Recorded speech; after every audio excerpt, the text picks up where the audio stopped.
안녕하세요. 서울 S치과 최승원 원장입니다. 오늘은 제가 치과 의사로 진료할 때 기쁠 때와 슬플 때라는 주제를 가지고 내용을 나눠보겠습니다. 기쁠 때는 예상하시겠지만 제가 했던 치료가 좋은 결과가 나오고 오랫동안 잘 쓰실 때, 그때가 이제 제일 기쁠 때겠죠. 슬플 때는 최선을 다해서 치료는 했으나 제가 알 수 없는 이유로 뜻하지 않은 결과가 나왔을 때, 그때는 이제 슬플 때가 되겠고요. 먼저 기쁠 때 케이스입니다. 이분이 이제 한 3년 전쯤에 내원을 하셨었는데, 내원 당시에 이 임플란트가 다른 치과에서 하신 지 얼마 안 되셨는데 뭔가 염증이 좀 있고 뿌리 쪽을 누르면 뭔가 고름 같은 게 냄새도 나고 불편감이 있다 라는 주소로 이제 내원을 하셨었는데, 오셨을 당시에 임플란트를 보니까 이런 타입의 이제 임플란트가 심겨져 있는데, 얘는 이만큼이 이제 픽스처라고 불리우는 뼈 안에 잠겨 있어야 되는 부분이고, 이 위에 어버트먼트가 이렇게 연결돼 있을 거고, 그 위에 크라운이 씌워져 있습니다. 보시면 이제 임플란트는 여기까지 뼈에 잠겨 있어야 되는데, 실제 임플란트를 잡고 있는 뼈는 이렇게 되어 있고, 임플란트 주변으로 뼈가 단단히 결합되어 있는 게 아니라 약간씩 틈이 있는 걸로 보였습니다.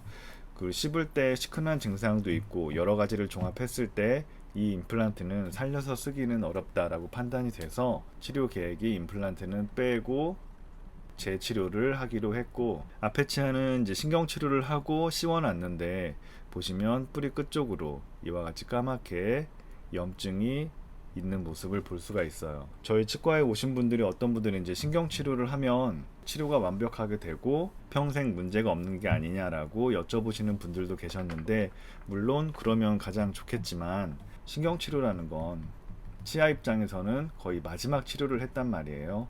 신경치료를 하게 될 정도면 이미 치아의 절반 이상이, 반 이상이 충치나 깨지거나 기타 등등의 이유로 사라져 있고, 치아 속의 신경관인 부위까지 염증이 진행되고, 여기 염증을 긁어내서 다시 이제 크라운을 씌워서 치아의 기능과 모양을 회복시키는 치료잖아요. 신경치료를 했다는 건 이미 그 치아가 치료 시작점에 많이 상해 있다라는 이야기로 돌려서 생각을 할 수가 있고, 사람이 손을 댔는데 어떻게 자연 치아보다 오래 쓸 수가 있겠어요. 그래서 신경치료한 치아는 시간 지나면서 이와 같이 염증이 다시 생길 수도 있고, 크라운이 탈락되거나 충치가 생기거나 여러 가지 문제점이 생길 수가 있습니다. 이 치아는 크라운을 제거하고 신경치료를 다시 해서 염증을 한번 가라앉히는 치료를 해보고자 했습니다. 이 사진은 이제 임플란트는 뺀 상태고요. 그 앞치아는 신경치료를 하기 위해서 크라운을 제거를 한 모습을 볼 수가 있습니다. 이 부분은 이제 신경치료하느라고 치아에 구멍을 냈을 거잖아요. 그 부위를 단단하게 메운 이제 코어라고 불리우는 재료로 채워져 있고, 여기에 이제 신경치료가 되어 있는데 끝까지 신경치료가 잘 되어 있진 않아서 그게 이유가 됐던지 어쨌든지 이제 염증이 있는 걸로 볼 수가 있겠죠. 이 부위는 임플란트를 뺐는데 상악동까지 거리가 충분하지가 않고, 임플란트가 있던 자리가 이미 움푹하게 텅 비어있는 공간이기 때문에 바로 임플란트를 씹는 거는 좀 좋지가 않고, 염증이 있으니까 여기는 빼고 3개월 정도의 시간을 뒀다가 이제 임플란트를 진행을 하기로 했고요. 기다리는 시간 동안 신경치료를 진행을 하게 됐습니다.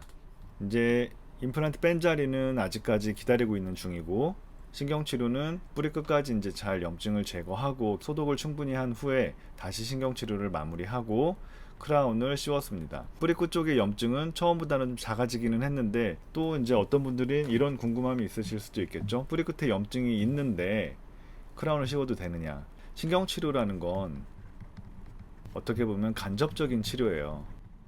뿌리 끝에 염증이 있는 원인은 치아 뿌리 속이 됐건 옆으로 틈이 있어서 어떤 이유가 됐건 어떤 세균이 들어가는 길이 계속 있기 때문에, 우리 몸속에 백혈구랑 여러 가지 이로운 세포들이 와서 막 싸우지만 세균의 수가 압도적으로 계속 증원이 되니까, 전쟁을 하는데 A나라와 B나라가 싸우는데 A나라는 인적 자원이 한정돼 있고 B나라는 앞에서 죽으면 계속 보급이 돼요.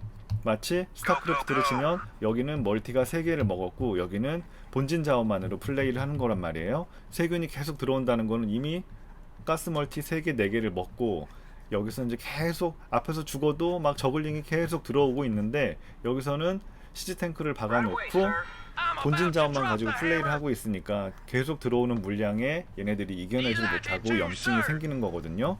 신경치료를 한다는 건 멀티를 다 끊는 거예요. 멀티를 끊어서 균이 더 들어오지 않게끔, 그래서 꽉 막아 놓으면 멀티가 사라지고 증원군이 없으니까 우리는 본진 자원만 있어도 얘네들은 저글링이지만 우리는 시즈 탱크랑 리버란 말이에요.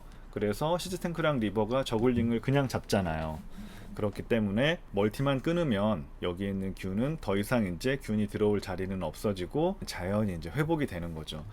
염증이 가라앉고 뼈가 차는 데까지 걸리는 시간은 대략 길게 보면 6개월 정도의 시간을 봅니다. 그래서 엑스레이를 찍었을 때 이 뿌리 끝에 염증이 뼈로 다 차려면 시간이 좀 필요한데 꽉 막아서 멀티를 끊었기 때문에 안에 이제 염증 소견도 없고 이 뿌리 끝에 엑스레이를 찍었을 때 까만 게 남아있다 하더라도 활성화된 염증은 없기 때문에 신경치료를 마무리하고 충분한 시간을 기다리면 서서히 회복은 이루어지는 원리로 이제 신경치료 후에 치유 과정이 진행되게 됩니다. 스타크래프트를 예로 들었는데 제가 하는 말이 무슨 말인지 이해는 되실 거라고 생각이 되는데 그냥 재미삼아 비유를 스타크래프트로 들어서 한번 해봤습니다.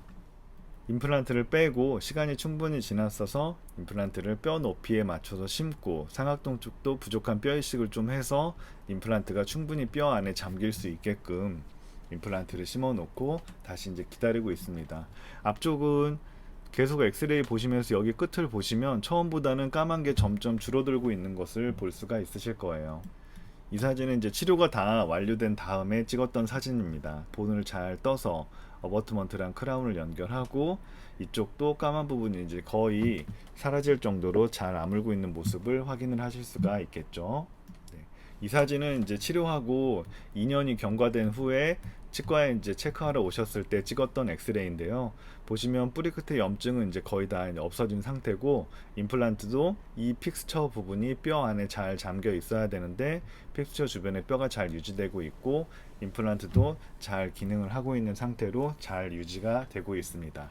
자, 이렇게 치료가 마무리되면 기쁘죠. 치과 의사를 하는 게 제가 치과 의사로 살아가면서 무슨 직업적으로 돈을 많이 벌어야 되겠다 그런 생각을 하고 하는 게 아니라 치과 의사라는 직업에 대해서 되게 오해를 많이 하실까봐 제가 또 선량한 우리 치과 의사들을 대변해서 말을 하자면 대부분의 치과 의사들은 자기가 한 진료가 좋은 결과로 나오고 누군가에게 인정까지는 아니지만 내 스스로 내가 엑스레이를 보고 치료한 사진을 봤을 때 웃음을 지을 수 있으면 그걸로 만족을 하고 살아가는 치과의사들이 대부분이라고 생각을 해요. 어떤 직업군이든 간에 세속적인 무언가를 쫓는 사람도 어떤 직업이든 간에 조금씩은 다 있잖아요. 하지만 대부분의 선량한 그 사람들은 자기의 직분 안에서 잘 치료를 하고 좋은 결과를 냈을 때 그걸로 만족하고 살아가는 치과의사들이 오히려 더 많을 거다라는 점을 다시 한번 말씀드리고 싶네요.